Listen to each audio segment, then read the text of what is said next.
조선 공주록 몰아보기. 한 명의 공주와 10명의 옹주가 있는 선조의 딸들. 선조도 만만치 않은 딸부자로 공주 1명과 옹주 10명에 모두 11명의 딸을 낳았는데 계비 임모광후 김씨와의 사이에서 낳은 딸이 유명한 정명공주입니다. 이 밖에 후궁 경혜인빈 김씨와 정신옹주, 정혜옹주, 정수공주, 정한옹주, 정휘옹주를, 후궁 온빈 한씨와 정화옹주를, 후궁 정빈 홍씨와 정정옹주를, 후궁 정빈 민씨와 정인옹주, 정선옹주, 정근옹주를 낳았습니다. 파란만장한 삶을 산 정명공주. 선조 25년인 1592년에 임진왜란으로 선조는 도성을 버리고 피난가는 수모를 겪는데 경복궁은 백성들의 손에 불타 사라졌고 선조는 백성을 버렸다는 멍해를 평생 쓰고 살아야 했습니다. 반면 세자 광해군은 전쟁터를 누비며 병사들을 격려하는 멋진 모습을 보여 7년 전쟁이 끝난 뒤 선조는 지고 광해군은 뜨게 되자 선조는 광해군의 세자 자격을 박탈하고 싶었지만 민심이 광해군 편이라 그럴 수 없었습니다. 광해군이 가진 세자의 자격은 사실 불완전한 것이었는데 광해군은 선조의 후궁 공빈 김씨의 아들, 그것도 둘째 아들로 정비인 의인왕후는 자녀를 생산할 수 없는 몸이었습니다. 선조는 또 다른 후궁 인빈 김씨의 아들 신성군을 세자로 점찍어 두었으나 신성군은 임진왜란 중에 병으로 죽었는데 전쟁이란 국가위기 속에 세자 자리를 비워둘 수 없어 어쩔 수 없이 광해군을 세자로 삼았습니다. 그러나 1602년 임모광후가 계비로 들어오고 임신하자 광해군과 측근들은 바짝 긴장했는데 임모광후가 아들을 낳는다면 그 아들은 선조의 적통이라 당연히 광해군의 자리가 위협받을 수 있었기 때문이었습니다. 광해군에게는 다행하게도 임모광후는 딸을 낳았으니 그 딸이 바로 정명공주인데 개축일기에 따르면 광해군은 자신보다 9살이나 어린 임모광후가 임신했을 때 유산시키려 도깨비 소동 등을 일으켰다고 합니다. 정명공주는 선조와 임모광후의 사랑을 받고 자랐으며 3살 되던 해에는 귀여운 남동생 영창대군도 얻어 선조의 유일한 적통 왕자인 동생과 행복하게 지냈지만 그 행복은 길지 않았습니다. 공주가 6살 되던 해 아버지 선조가 세상을 떠나고 다음 날인 1608년 2월 2일 광해군은 조선의 새 왕이 되었는데 이것이 정명공주에게는 불행의 시작을 알리는 일이었습니다. 선조는 눈을 감기 전에 광해군에게 왕위를 물려줬는데 3살배기 영창대군을 왕으로 세우는 것은 힘든 일이었고 영창대군에게도 위험한 일로 광해군에게 영창대군을 잘 부탁한다는 한마디만 남기고 숨을 거뒀습니다. 이렇게 광해군은 막강한 라이벌 영창대군과 큰 충돌 없이 꿈에 그리던 왕좌를 차지했는데 광해군은 어린 정명공주와 영창대군을 어여삐 여겼고 특히 영창대군에게 더없이 너그러웠다고 합니다. 그러나 그 너그러움은 진심이 아니라 아버지에게 밉보이지 않으려는 연극은 아니었을까 의심되는데 선조가 승한 뒤 광해군의 태도가 돌변한 것은 이 의심을 더욱 깊게 만듭니다. 왕이 된 광해군은 정명공주와 영창군이 문안을 오면 정명공주에게만 어여쁘다는 말을 건넸고 영창대군은 본체 만체해서 영창대군은 광해군 형님이 변했다며 엉엉 울었다고 합니다. 임진왜란 때 경복궁이 불타 사라져 지금의 덕수궁인 정릉동 행궁을 왕궁으로 써야 했던 광해군은 새 왕궁인 창덕궁을 중건했지만 자신만 창덕궁으로 가고 임목대비와 두 동생은 행궁에 남겨두었습니다. 이후 광해군은 광해군 5년인 1613년에 8세에 불과한 영창대군을 영모에 누명을 씌워 강화도로 유배보냈고 이듬해 방에 가둔 채 뜨거운 증기로 쪄서 죽이는 증사를 했는데 왕권을 지키기 위한 광기 어린 행동이었습니다.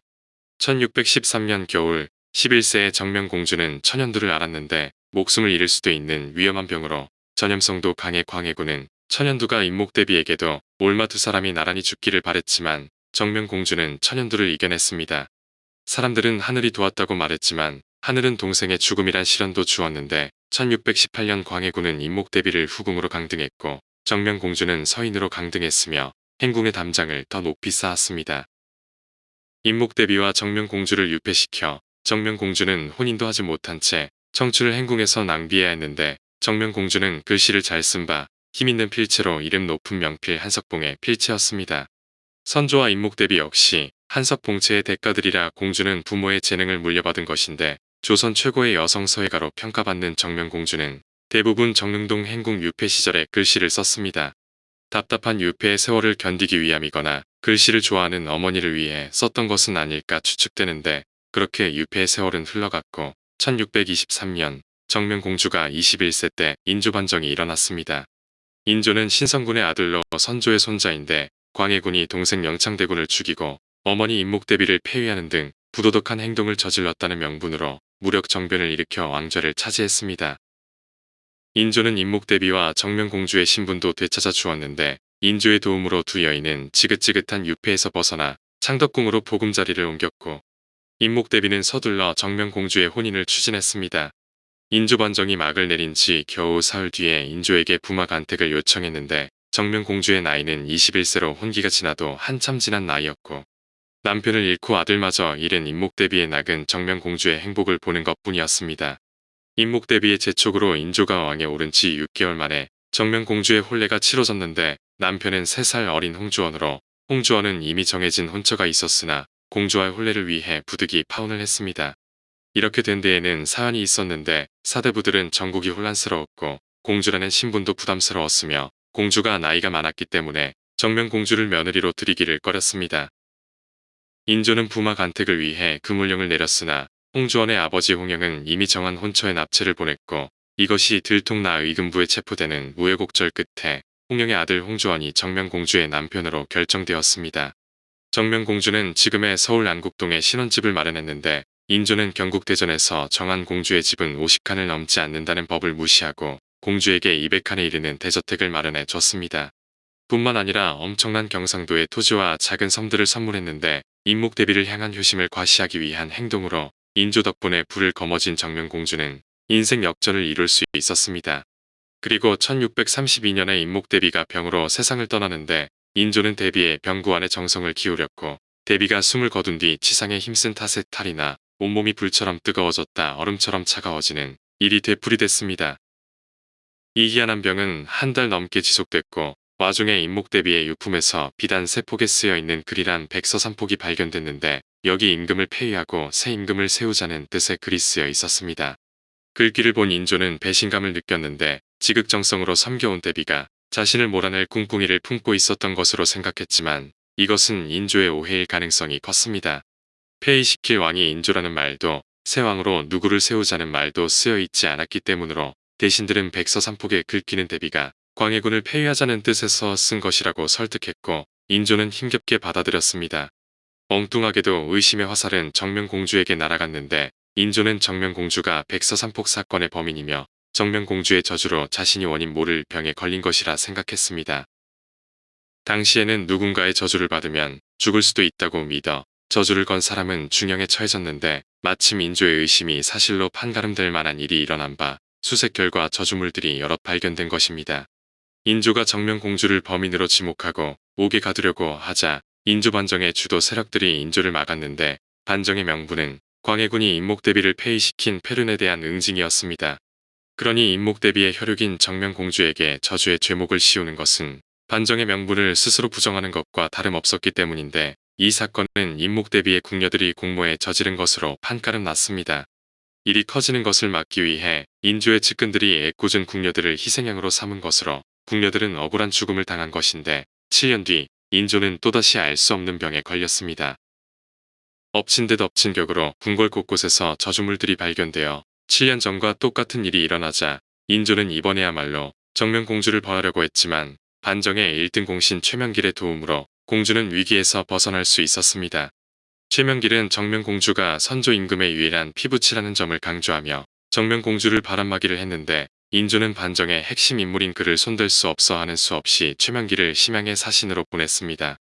당장 최명길의 얼굴을 보지 않아도 되는 것에 만족한 것인데 정명공주의 주변 인물들과 궁녀들이 옥사를 치른 뒤 이 사건은 마무리됐는데 정명공주에 대해서는 다음과 같은 일화가 전해집니다. 병자호란이 일어났을 때 35세였던 정명공주가 강화도 갑곶 나루로 건너가려 할 때 재화를 실은 배가 기다리고 있었지만 피난 온 백성들이 몰려와 서로 배를 타려고 아우성이었습니다. 이에 정명공주가 아랫사람에게 재화들을 다 내리고 백성들을 먼저 배에 태우라고 명했는데 백성들은 배에 오르며 마음 씀씀이가 절하하니 후손들은 반드시 번창할 것이라고 한마디씩 했다고 합니다. 1649년 인조가 승하한 뒤에야 줄기차게 파도치던 정명공주의 삶이 잔잔해지고 정명공주는 인조가 승하하고 36년을 더 살다가 83세에 숨을 거뒀는데 조선의 공주들 중 가장 장수했다는 기록을 남겼습니다. 인생 후반부의 36년 동안 공주는 평안을 넉넉히 누렸으며 후대 왕들인 효종, 현종, 숙종에게 깍듯한 대우를 받았고 칠남 일녀의 자녀를 두며 행복한 결혼 생활을 즐겼습니다. 이런 평화는 권력의 소용돌이를 겪으며 다져진 정명공주의 인생관에서 비롯된 것인데 공주는 정치나 권력과는 멀리 떨어져 조용히 사는 것이 평안을 얻는 길이라는 진리를 터득했습니다. 정명공주는 막내 아들 홍만회에게 자위수택이라는 글을 남기며 그 진리를 전했는데 그 글에는 다른 사람의 허물을 들었을 때 귀로만 듣고 입으로는 말하지 말라는 어머니의 당부가 담겨 있습니다. 남편 홍주원과의 사이에서 칠남 일녀를 낳았는데 정당부를 잘 지켜서 그랬는지 후손들은 조선 최고 명문가의 명성을 이어갔는데 사도세자의 정실부인 해경궁 홍씨는 홍주원과 정명공주의 오대손입니다. 한중록에서 이를 언급하며 해경궁 홍씨가 시집올 때 가져온 혼수 중에 정명공주가 사용하던 것들이 있었다고 하며 정조의 측근 홍구경은 정명공주와 홍주원의 6대손입니다. 또한 고종의 친형 흥친왕의 첫 부인은 해경궁 홍씨의 숙부 홍용안의 증손녀이자 정명공주, 홍주원 부부의 8대손입니다. 1995년 KBS 드라마 서궁에서는 박루시아가 2014년 TVN 드라마 삼총사에서는 한민희, 2015년 MBC 드라마 화정에서는 아역은 허정은, 정찬비, 성년은 이연희가 연기했습니다. 남편과 개추곡사의 고초를 겪은 정신웅주. 정신웅주는 선조 15년인 1582년 선조와 당시 소영이었던 인빈 김씨의 딸로 태어났는데 인조의 고모이며 1591년 서성의 넷째 아들인 서경주를 달성 위에 봉하고 정신웅주와의 혼례를 약조했습니다. 그러나 다음 해에 임진왜란이 발발하면서 연기되었고 결국 1596년에 길례를 올려 삼남모녀를 낳았는데 선조가 사위를 매우 예뻐해 임진왜란 때 옹주에게는 피난가고 사위는 남아 자기를 보필하라고 했을 정도였답니다. 서경주가 어느 날 휴가를 내서 집에 다녀오겠다고 하니 선조는 난 널 자식처럼 생각하는데 넌 아닌가 보내라며 섭섭해해서 그 후로는 곁을 떠나지 않았다고도 합니다. 임목 대비 패모 때는 아버지와 함께 반대 입장에 서 있다. 아버지는 유배당하고 본인도 직책을 받지 못하는 등 좋은 취급은 못 받고 살았으며 삼남모녀를 두었습니다. 첫째 딸인 서미생은 연흥부원군 김제남의 차남이자 임모광후의 남동생인 김규와 혼인을 했으나 김제남이 개추곡사로 사사되면서 김규도 연좌되어 사망했고 남편 서경주와 시아버지인 서성도 붙잡혀 공초를 받았습니다. 그러나 정신옹주는 이때 김제남의 손자인 김천석을 연좌되지 않게 숨겨주었다는데 이후 서경주는 인조반정이 일어난 후 다시 활동에 장이 열리고 이괄의 난 때 인조를 보필해 승진을 거듭하게 됩니다. 인조 2년인 1624년에 정신옹주는 인조에게 정문을 올렸는데 이괄의 난 당시 관양사 남이용이 옹주 소유의 황해도 봉산농장에 곡식 200석을 쓴 일 때문이었습니다. 인조는 호조의 청을 받아들여 역적의 집에게서 곡식값을 갚도록 하고 반란군에게서 정몰한 집 2채를 정신옹주에게 내려주었는데 인조실록의 사관은 이날 정신옹주와 서경주 부부의 행적을 비판했습니다.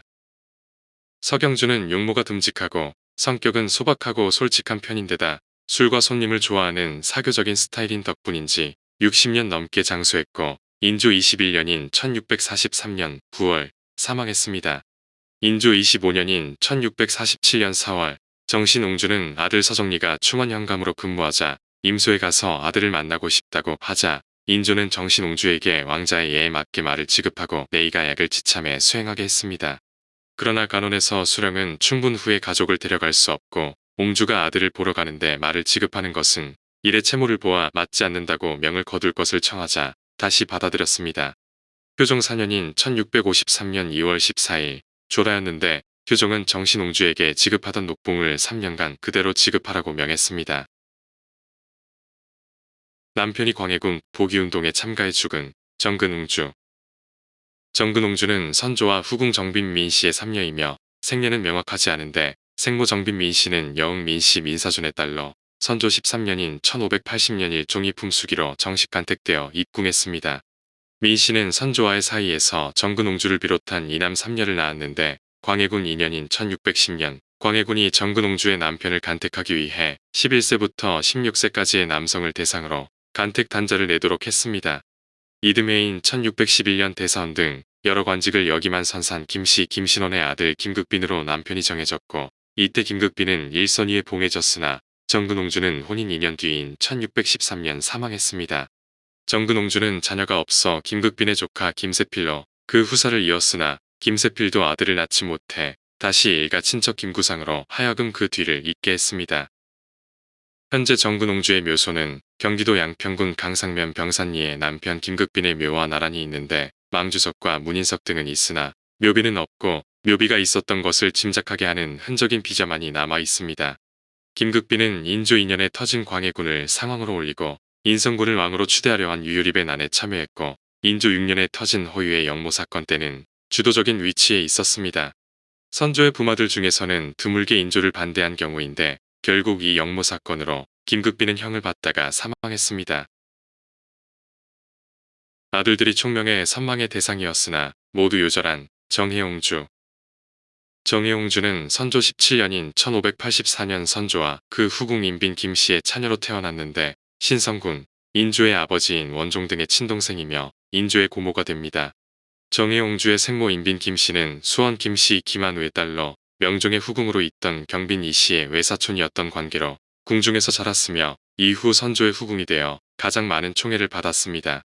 또 선조의 자식을 가장 많이 낳았으나 광해군의 생모인 공빈 김씨와 사이가 좋지 않았는데 선조 25년인 1592년에 임진왜란이 발발해 8세의 어린 나이에 피난 생활을 해야 하는 등 고생을 겪었습니다.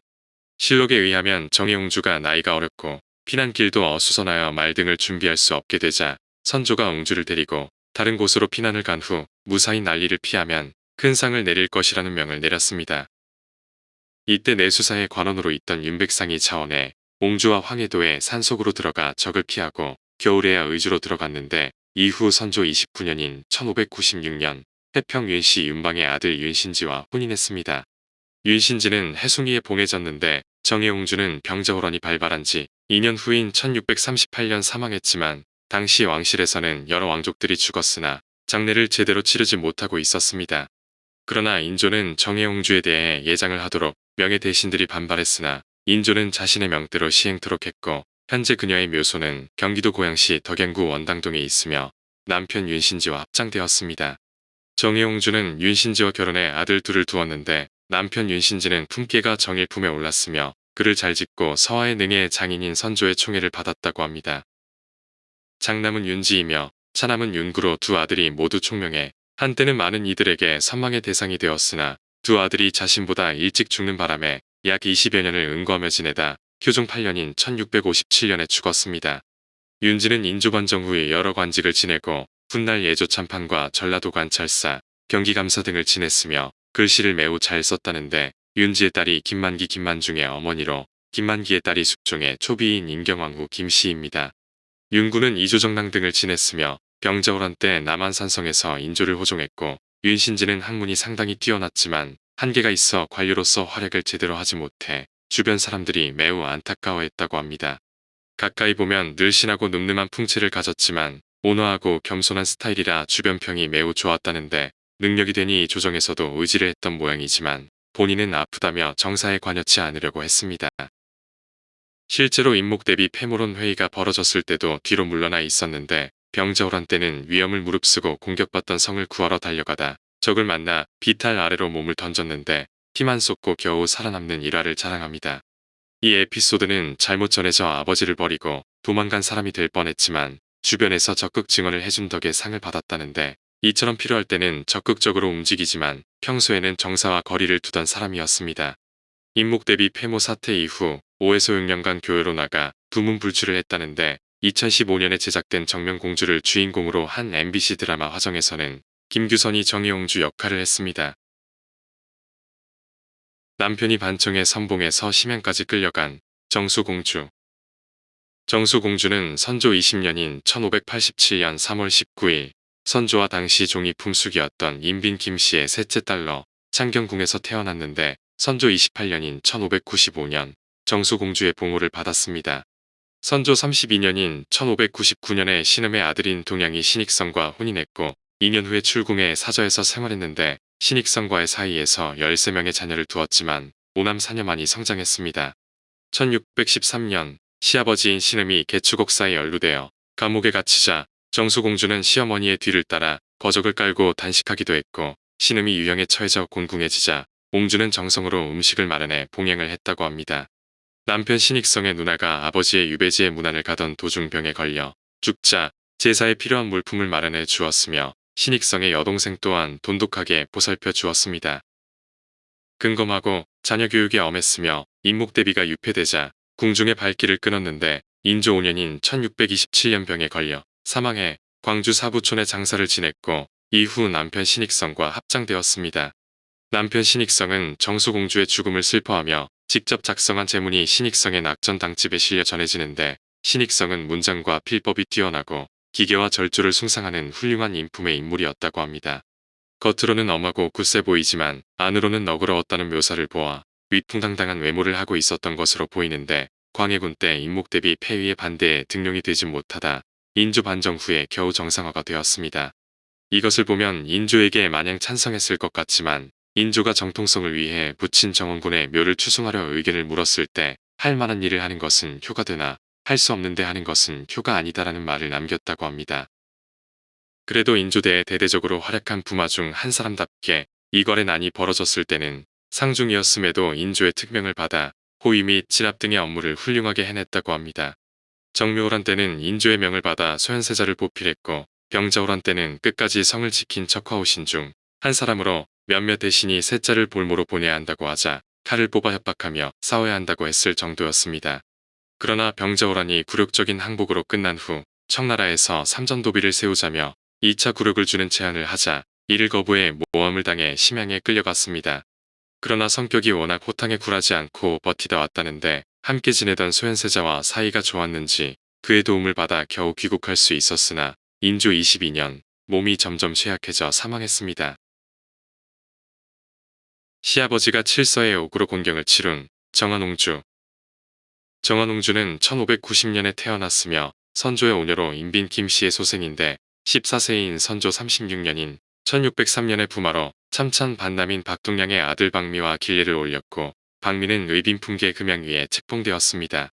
스라의 독자 박세교를 두었는데 56세인 1645년 박미가 죽자 가세가 비난해져 효종은 아들 박세교를 특별히 군수로 임명해 봉행하도록 했고 현종 1년인 1660년 행년 71세로 별세해 안산 마유면에 장사를 지냈습니다. 현재는 경기도 시흥시 군자동 시아버지 박동량 묘 아래에 있는데 정인옹주는 성격이 온순하고 남을 공경할 줄 알았고 시부모나 동서를 겸손하게 대했는데 나이 들어서도 품위를 잘 지켰다는 평을 받고 있습니다. 다만 경제 감각이 다소 없었던 남편 덕분에 남편이 먼저 죽은 후에는 생활이 좀 힘들었던 모양으로 보다 못한 효종이 생활 지원을 위해 배려를 많이 해줬을 정도였습니다. 남편인 박미는 청명하고 투명하며 효성과 오해가 돈독했고 문예의 재주가 좋았다고 하는데 문학적으로 뛰어난 기질이 있어 조정해서 대제학으로 올리려고 했지만 부마라서 무산된 바 있습니다. 본인은 청렴하고 소탈하고 자유로운 마인드를 가졌으며 남을 대할 때도 귀천 여부를 신경 쓰지 않았을 정도이지만 남들에게 도움을 잘 주는 편이라 정작 본인이 모은 재물은 시원찮았던 모양입니다.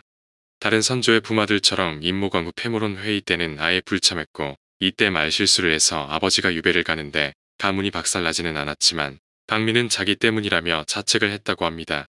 박미의 아버지는 칠서의 옥의 7신하 중 한 사람이라 공격을 받았는데 칠서의 옥은 개추곡사를 일컫는 것으로 인주 때 관직을 회복했지만 이때 경험으로 우울 증세를 보이다 54세의 나이로 사망했다고 합니다.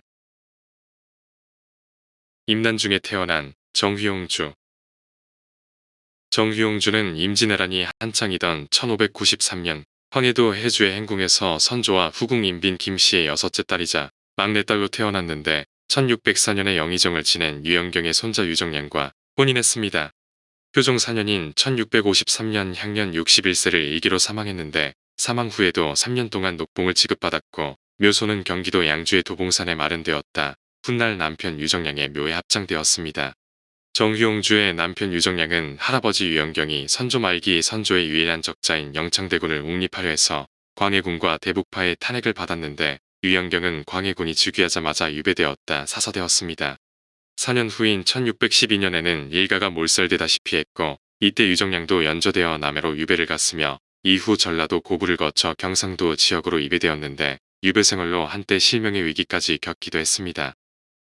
그러나 1623년 인조 반정이 일어나면서 유배 생활에서 풀려난 후 여러 관직을 거쳤는데 사은사 등으로 청나라에도 여러 차례 다녀왔으며 현종 4년인 1663년에 향년 73세를 일기로 사망했습니다. 류정량과 정휘용주는 이남 이녀를 두었는데 정휘용주는 학문을 잘 익혔고 자질이 아름다웠고 시집을 간 후에는 집안일을 손수 맡아서 했으며 시부모도 정성을 다해 모셨다고 합니다. 남편이 유배를 가자 함께 떠났고 넉넉하던 생활이 궁핍해졌는데도 몸소 음식을 마련하며 생활력을 보였다는데 남편 유정량은 인조 시절 빚을 받아내다 사람을 죽이는 사고를 쳤지만 인조가 감싼 덕에 무죄로 풀려났습니다. 그 후 남의 딸을 빼앗아 첩으로 삼아 파직도 당하는 등 사고를 쳤지만 인조의 배려로 사흔사로 가며 귀국 후 종기를 앓은 지 13년 만에 사망을 하는데 먼저 사망한 정휘용주와 함께 장사 지내줬다고 합니다. 벙어리로 인조가 억지로 결혼시킨 정화옹주. 정화옹주는 선조 37년인 1604년 선조와 옹빈 한씨의 딸로 태어났는데 어릴 적부터 벙어리였고 지각이 없어 혼기가 지나도록 혼이 나지 못했지만 1630년 동지 중추부사 권익 중에 아들 권대항에게 하가했습니다. 권대항은 정선옹주의 남편 권대임의 제종동생인데 옹주는 몸이 약해 병에 시달렸고 선천적 벙어리라 시집도 가지 못하고 누워 있었는데 인조가 병은 아직 다 안 나았지만 왕녀가 배필이 없으면 되냐며 부마를 간택합니다. 권대항은 인조 34년인 1636년 병자호란 때 남한산성으로 인조를 호종한 공로로 자위대부에 승진했고 임금을 호위하는 친위대인 금군의 부총관이 되었는데 정선옹주 남편 권대임과 영의정 권대우는 사촌간입니다. 실록에 의하면 인조가 준 말이 마음에 안 든다고 불평하자 바꿔줬는데 그것도 마음에 안 든다며 관리를 매질해 탄핵을 받은 걸 인조가 감싸주었습니다. 또한 빚을 받겠다고 민간을 소란스럽게 했다고 대신들이 파직 상소를 올렸으나 역시 인조가 감싸주었고 표종 때 북경에 사신으로 가게 되자 말에서 떨어져서 다친 적이 있다며 거부의 욕을 먹고 처벌을 받았다고 합니다. 권대항은 첩과의 사이에서 일남일녀를 출산했지만 정화옹주와의 사이에서는 아이가 없었고 정화옹주는 64세까지 장수했는데 효종 7년인 1666년 남편 권대항과 사별했습니다. 정화옹주도 다음 해인 1667년 향년 64세에 졸했는데 슬하에 자식이 없어 조카 한산군수 권덕휘를 후사로 삼았으며 양주 오등관곡의 언덕의 권대항과 합장되었습니다. 임난중 해주 행궁에서 태어난 정정옹주.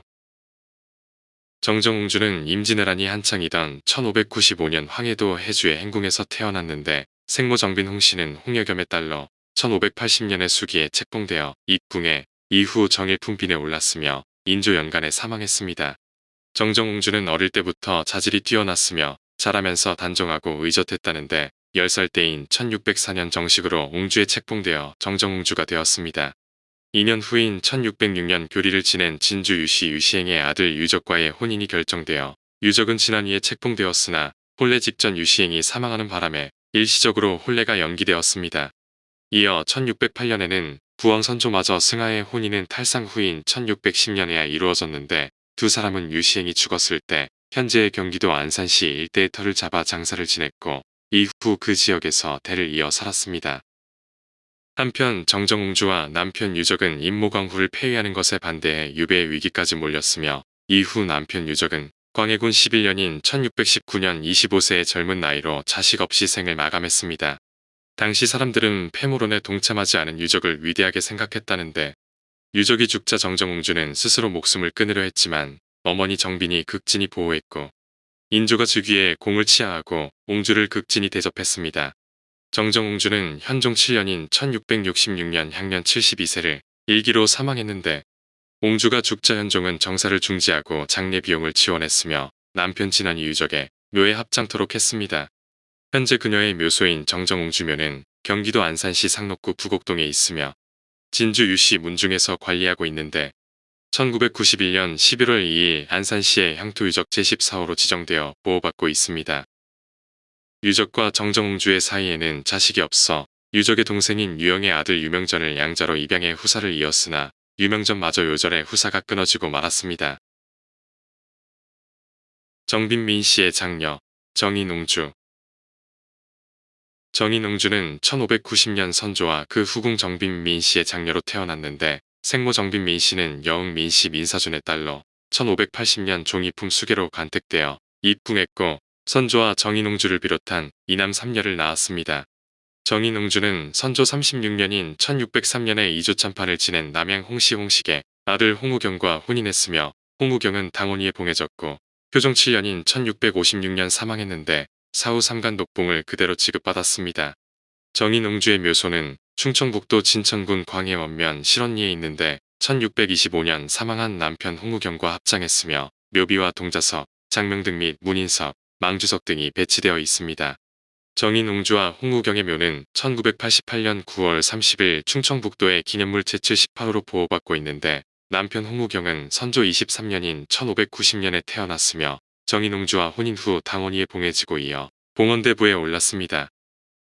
평소 매우 검소했으며 광해군 때 임모광후를 폐비시킬 때 반대한 인물 중 하나로 유배를 갔다가 1623년 인조반정 때 복작되고 1625년 음력 6월 4일 36세를 일기로 죽었습니다. 구로구 궁동의 유래가 된 정선옹주. 정선옹주는 선조 27년인 1594년 선조와 정빈민씨 사이에서 셋째 딸로 태어났는데 외할아버지는 민사준이며 동복 형제로 오빠 인성군, 언니 정인옹주, 여동생 정근옹주, 남동생 인흥군이 있습니다. 정선옹주는 안동 권씨 권엽의 손자이자 권신중의 아들 권대임과 혼인했는데 권대임은 당시 지금의 서울특별시 구로구 궁동 일대인 부평부에 살고 있었습니다. 선조는 시집을 가는 정선옹주에게 해당 지역 인근의 땅을 하사했는데 당시 권대임과 옹주의 집이 매우 크고 으리으리한 궁과 같다 했고 이것이 오늘날 궁동이라는 동명의 유래가 되었다고 합니다. 궁이 있던 자리는 궁골 유어비를 통해 알 수 있는데 서서울생활과학고등학교 이관 앞에 조선조 14대 선조대왕의 칠녀 정선옹주가 이곳 안동 권씨가로 출가하여 옹주궁이 있었던 곳임이라 적힌 궁골 유어비가 있습니다. 한편 권대임은 정선옹주와 혼인한 후 길성위에 봉해졌으나 광해군 6년인 1614년 21세의 나이로 요절해 궁동에 있는 시댁 식구들의 묘역에 묻혔고 인조 23년인 1645년에 남편 권대임도 이곳에 같이 묻혔습니다. 아들 권지는 돈영부 봉사를 지냈고 정선옹주의 어머니 정빈민씨는 성격이 어질고 예절을 잘 지켰는데 옹주도 이런 어머니의 성격을 닮아 항상 근신하고 부덕을 잘 지켰다고 합니다. 권대임은 인목 대비 패비론 때 젊은 나이에 배운 게 없어 무식히에 의견을 낼 게 없다며 적당히 빠져나갔는데 그 후 패물론 운동을 벌일 때는 그 자리에 있긴 했다고 합니다. 권대임은 용모가 수려하고 똑똑한 인물이었다고 하는데 유난히 사회 실력이 뛰어나 상을 휩쓸고 승진도 잘했는데 선조가 예뻐해 이괄에 난 두 차례의 호란 때 왕을 수행해 승진을 거듭했습니다. 이후 심양의 사신으로 갔을 때는 갖고 있던 재물을 털어 포로들을 데려온 적도 있다는데 차분하고 검소하고 사교성이 좋아 친구들이 많았으며 가족에게 잘했다고 합니다. 특히 막내 동생을 예뻐해서 아들처럼 챙겨줬다고 하는데 권대임은 인조 때 사망했으며 일찍 먼저 세상을 떠난 옹주 이후에 후시를 들여 서출 아들 둘을 뒀다고 합니다. 오늘 조선 공주록 몰아보기는 한 명의 공주와 10명의 옹주가 있는 선조의 딸들이었습니다.